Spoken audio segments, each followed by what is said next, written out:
Hi friends, இங்கே பாருங்கள், நான் ஒரு இஞ்சி முளைக்கிறதுக்கு வச்சுருந்தேன். அது அழகாக முளைச்சி வந்துருக்கு. இங்கே பாருங்கள் ஃப்ரெண்ட்ஸ், எப்படி முளைச்சிருக்குன்னு. அதை இப்போ ரீபாட்டிங் பண்ணணும். ஒரு பெரிய தொட்டியில் எடுத்து வைக்கணும்.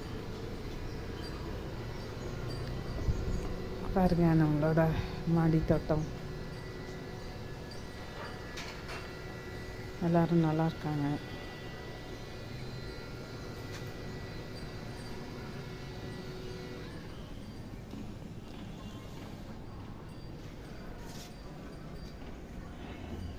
வெத்தலை கொடி பாருங்கள், நல்லா துளுத்து வராங்க. புது இலைகள்லாம் நிறையா வந்திருக்கு, தளிர்கள்லாம்.